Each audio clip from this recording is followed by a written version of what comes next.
Friends, आज के इस वीडियो में हम लोग रेस्पिरेशन को एक चार्ट के प्रोसेस से समझ लेंगे। एक चार्ट के माध्यम से, चार्ट के द्वारा हम लोग इस रेस्पिरेशन को थोड़ा सा और अच्छी तरह से क्लेरिफाई करेंगे। ठीक है स्टूडेंट्स, तो यहाँ पर देखेंगे रेस्पिरेशन। रेस्पिरेशन में क्या है? ग्लूकोज। रेस्पिरेशन में क्या है? ग्लूकोज होता है रेस्पिरेटरी सब्सटेंस।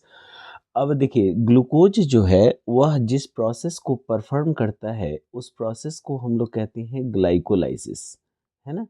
ग्लाइकोलाइसिस परफॉर्म होता है, ग्लाइकोलाइसिस परफॉर्म होगा।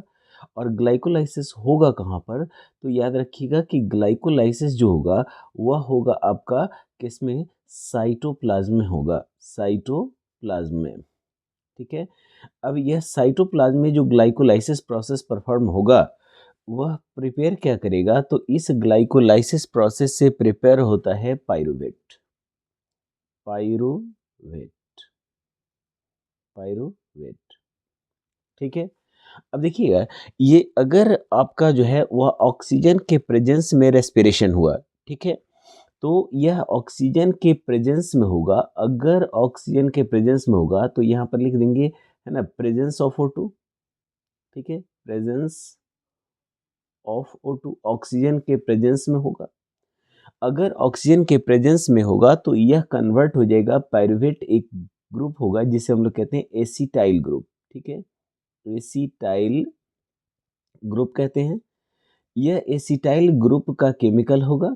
ठीक है, और यह एसिटाइल ग्रुप जो है वह एक प्रोसेस को परफॉर्म करेगा जिसे हम लोग कहते हैं क्रेब्स साइकिल।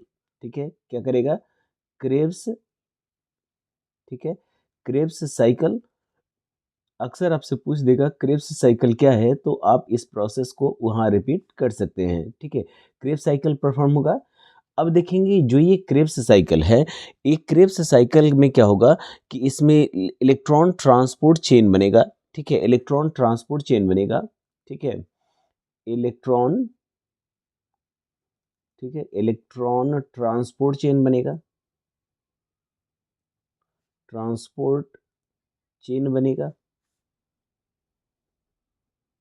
ठीक है, इलेक्ट्रॉन ट्रांसपोर्ट चेन बनेगा। और ये जो इलेक्ट्रॉन ट्रांसपोर्ट चेन है, यहीं पर आपका एनर्जी रिलीज हो जाएगा इलेक्ट्रॉन ट्रांसपोर्ट चेन के रूप में। और ये कितना एनर्जी रिलीज करेगा? तो ये रिलीज कर देगा 38 एटीपी मॉलिक्यूल्स ऑफ एनर्जी को रिलीज करेगा। 38 ATP molecules of energy. ATP का मतलब हो जाता है एड्रेनोसाइन ट्राइफॉस्फेट।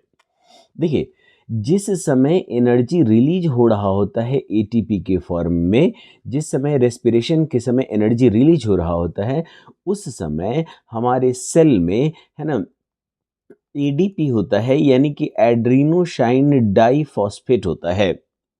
और उसके आसपास बहुत सारे फॉस्फेट आयन मॉलिक्यूल्स बिखरे हुए होते हैं। जैसे ही यहाँ से एनर्जी रिलीज होगा तो ये फॉस्फेट आयन एडीपी के साथ जुड़ जाएगा, और जुड़ते समय यह large quantity of energy demand करेगा। लार्ज क्वांटिटी ऑफ एनर्जी को क्या करेगा कि यह अपने साथ कंबाइन कर लेगा। और जब इसमें एनर्जी कंबाइंड हो जाएगी तो यह कन्वर्ट हो जाता है एटीपी में। इसीलिए हम लोग एटीपी को कहते हैं एनर्जी करेंसी। क्या कहते हैं इसे? एनर्जी। ठीक है, एनर्जी करेंसी कहते हैं। तो अगर आपसे पूछे कि सेल में एनर्जी करेंसी क्या है, तो कहेंगे कि एटीपी सेल की एनर्जी करेंसी है। अब सेल क्या करता है कि जिस समय भी इसे एनर्जी की ज़रूरत होती है, वह इस एटीपी को, ठीक है ना, यह एटीपी को क्या करता है कि एटीपी को ब्रेक्स डाउन कर देता है और इसे कन्वर्ट कर देता है एडीपी। ठीक है, एडीपी में। और इसमें जो फॉस्फेट आयन यहाँ पे जुड़ा था, वह इस फॉस्फेट आयन को अलग कर देता है, और उसके साथ इसमें कंबाइंडेड जो एनर्जी होती है, वह इस एनर्जी का यूज़ कर लेता है cell for various metabolic process. क्योंकि हर मेटाबॉलिक प्रोसेस के लिए डिफिनिट अमाउंट ऑफ एनर्जी की रिक्वायरमेंट होती है। इस तरह आप देखेंगे कि सेल में जो है वह रेस्पिरेशन प्रोसेस किस तरह से परफॉर्म होता है। अब आप देखिए यहाँ पर कि अगर मान लीजिए कि ऑक्सीजन प्रेजेंट ना रहा, अगर ऑक्सीजन प्रेजेंट नहीं रहा। तो ऐसे प्रोसेस में क्या होगा कि यह जो पायरूवेट है, ठीक है, यह पायरूवेट अगर हमारे बॉडी के अंदर हो गया, यानी कि एनिमल बॉडी हमारे सेल बॉडी के अंदर, हमारे सेल के अंदर हुआ, तो इसमें से मैक्सिमम पायरूवेट जो है वह क्या होगा कि अनदर फॉर्म में कन्वर्ट हो जाएगा, अनदर फॉर्म में क्या हो जाएगा, कन्वर्ट हो जाएगा। देखिए इसमें हम देखेंगे ह्यूमन बॉडी, ठीक है, ह्यूमन मसल्स में, ठीक है, ह्यूमन मसल में यह पायरूवेट जो है वह लैक्टेट फर्मेंटेशन प्रोसेस को परफॉर्म करेगा। क्या करेगा? लैक्टेट फर्मेंटेशन, लैक्टेट है ना, फर्मेंटेशन,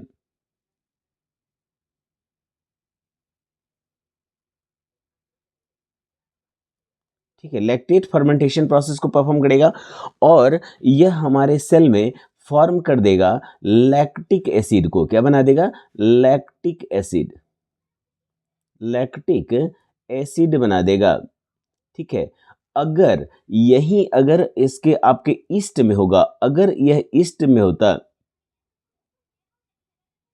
ठीक है, तो इस फर्मेंटेशन को हम लोग कहेंगे अल्कोहलिक फर्मेंटेशन, अल्कोहलिक फर्मेंटेशन कहते हैं।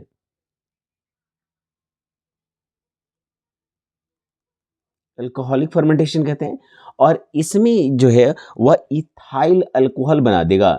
यह फर्मेंटेशन क्या बना देगा? इथाइल अल्कोहल, इथाइल अल्कोहल, ठीक है, इथाइल अल्कोहल फॉर्म कर देगा और इस तरह यह रेस्पिरेशन प्रोसेस हमारे बॉडी में होगा तो कैसे होगा, ईस्ट के बॉडी में होगा तो कैसे होगा, यह एनएरोबिक होगा तो क्या बनेगा और एरोबिक होगा तो क्या फॉर्म करेगा, ये आप यहाँ पर क्लियर कर ले रहे हैं, ठीक है। तो अभी अब हम लोग आगे देखेंगे